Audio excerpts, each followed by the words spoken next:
Hello, this is Looney. Welcome to Dark Imagination, and this is r/D&D. Let's get into the madness. Okay, guys, time to start the game. What are you guys playing? Friend, I'm playing a dwarven barbarian. He liked to booze a little too much and got kicked out of his mountain home.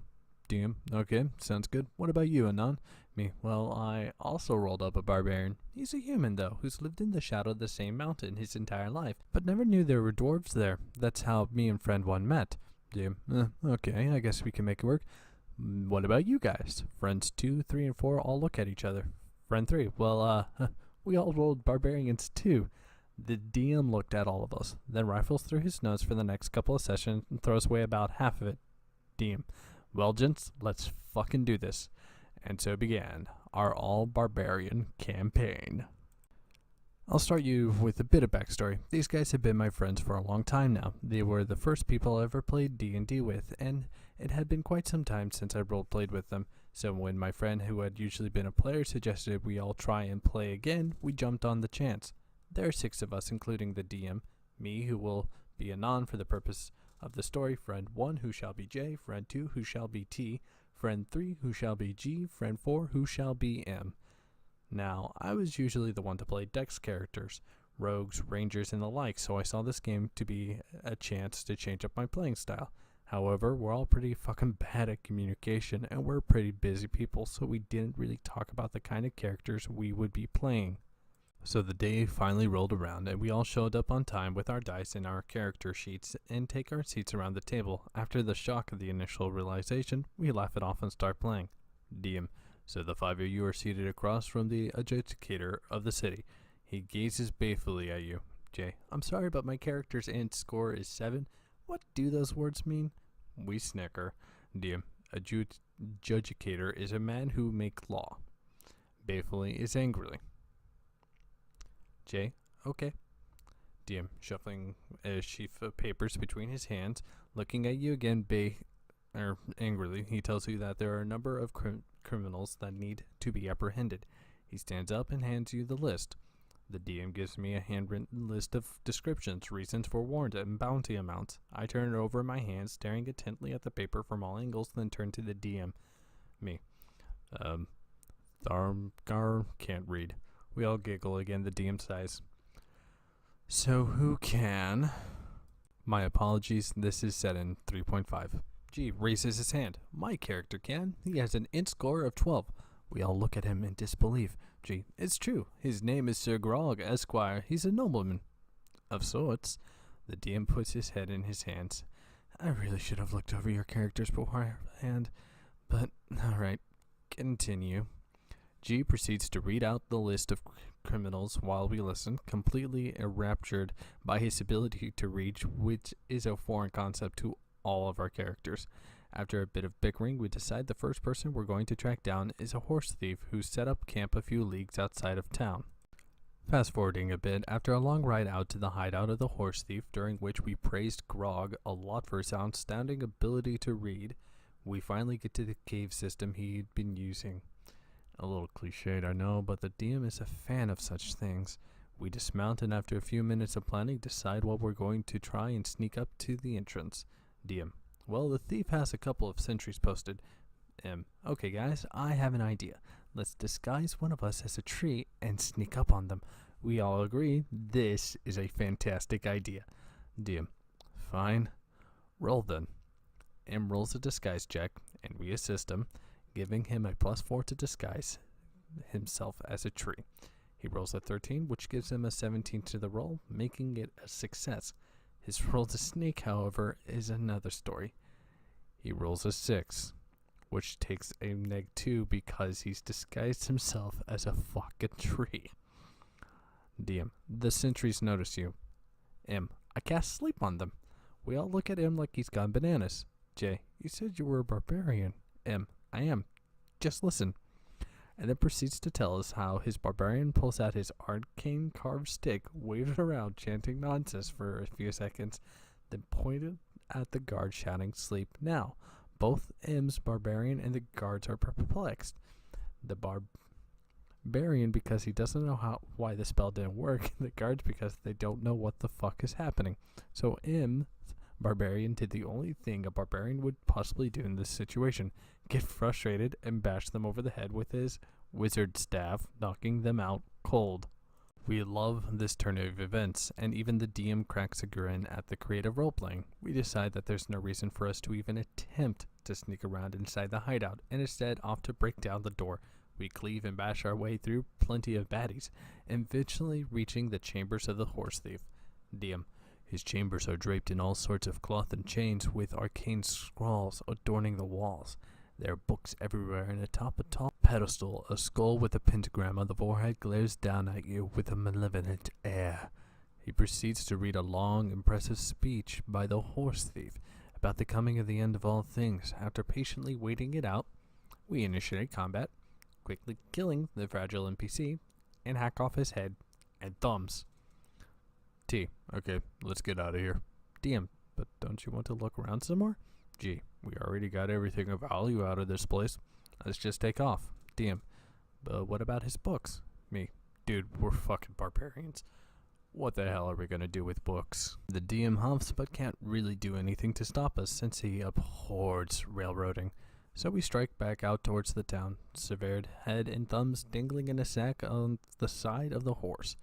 Over the course of the game, which unfortunately only lasted about 24 or so sessions due to college getting in the way and respective jobs limiting our time, we collect each of these outlaws, and each time they have a pretty similar setup going on: a seemingly mundane criminal in possession of a great deal of magical items, and each time without fail our supple minds would miss out on the connection, get distracted by shiny things and other MacGuffins, and fail to notify anyone of import about what was going on in these lairs.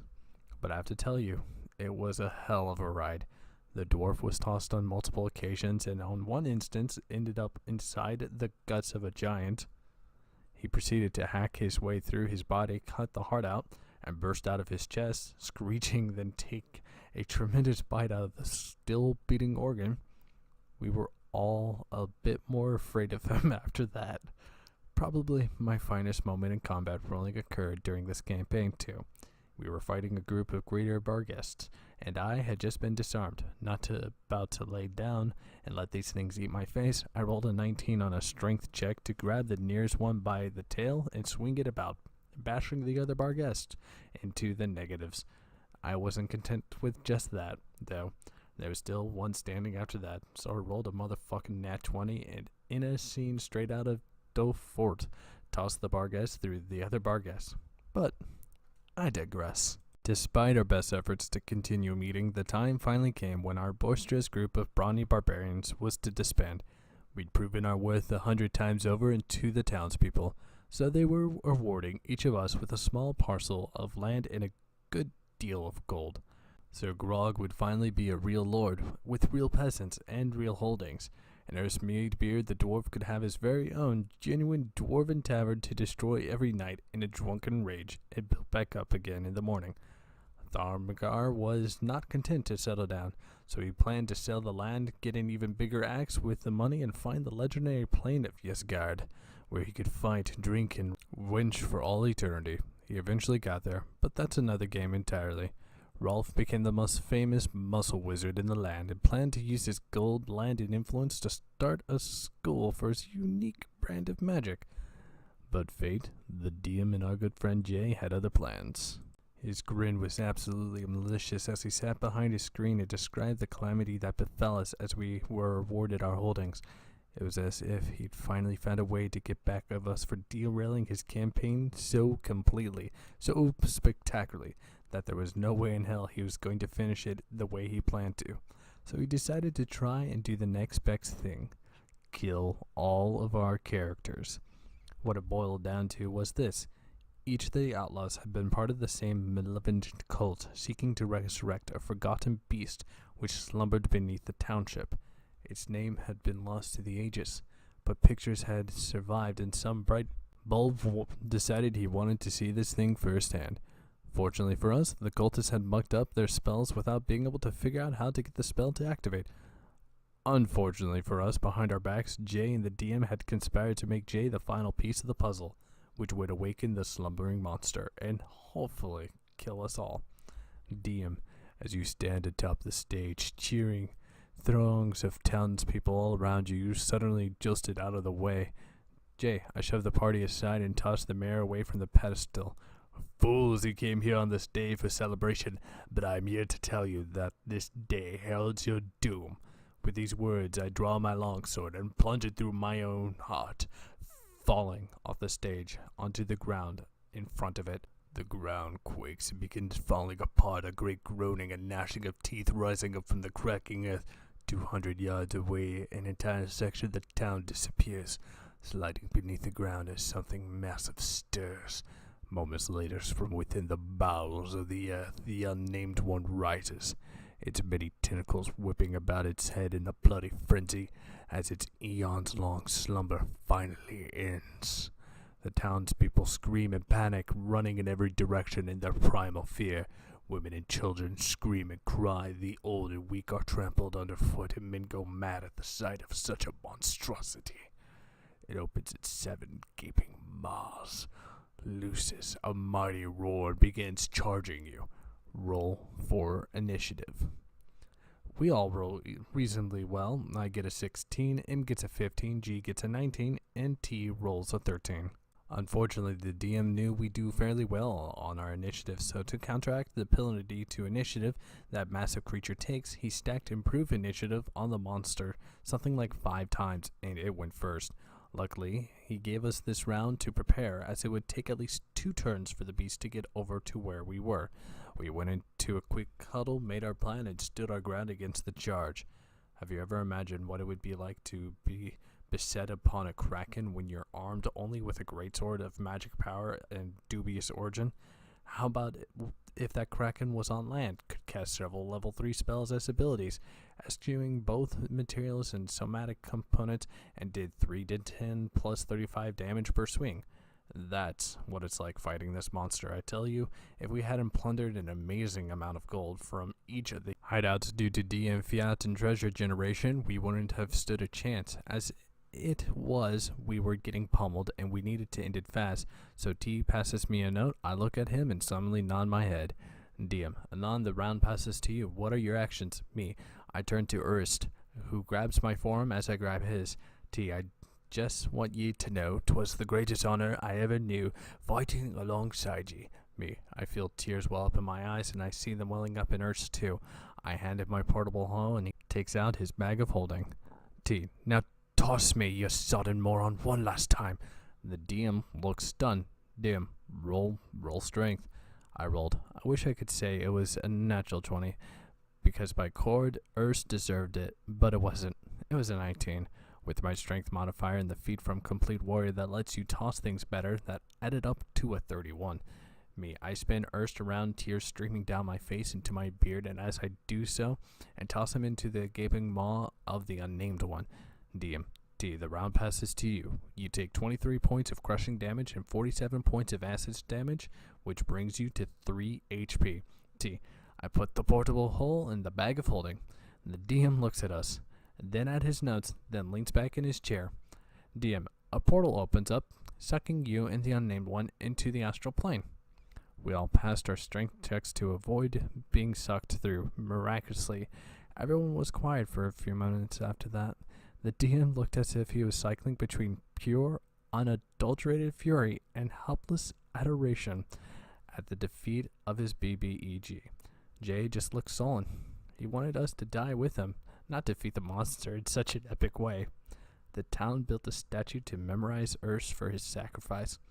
To this day, the township and the other party members like to think he's on some better plane, one with lots of booze and fighting. I know better, though, because as it turned out, he was. But like I said before, that's a story for another day. What the fuck?